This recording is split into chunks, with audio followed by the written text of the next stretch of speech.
Delhi NCR में मुसलसल बारिश के चलते हादसा हुआ है। जैतपुरा में गिरी है मकान की दीवार। एक ही परिवार के 7 लोगों की मौत हो गई है।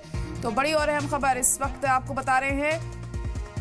दिल्ली एनसीआर में मुसलसल बारिश के चलते ये दर्दनाक हादसा हुआ है और जैतपुरा में एक मकान की दीवार गिर गई। एक ही परिवार के 7 लोगों की इसमें मौत हो गई है।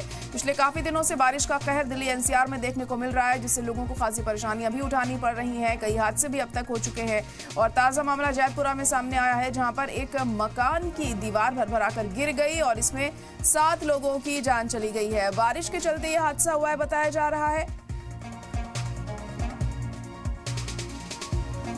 तो बड़ी खबर इस वक्त आपको बता रहे हैं दिल्ली के जैतपुरा से, जहां पर एक मकान गिरने के चलते ये दर्दनाक वाकया हुआ और 7 लोगों की इसमें मौत हो गई है। मकान की दीवार गिरने के चलते एक ही परिवार के 7 लोगों की मौत हो गई।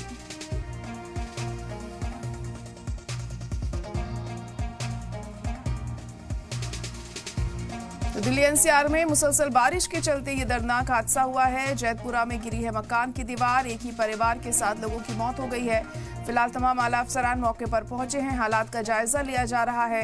बताया जा रहा है कि बारिश की वजह से ये दीवार गिर गई है और इसमें 7 लोगों की जान चली गई है। फिलहाल तमाम अफसरान मौके पर पहुंचे हैं। हालात का जायजा यहाँ पर लिया जा रहा है। तस्वीरें आप देख सकते हैं किस तरह से ये वाकया सामने आया और बारिश की वजह से ये दीवार गिर गई है। इसमें 7 लोगों की जान चली गई।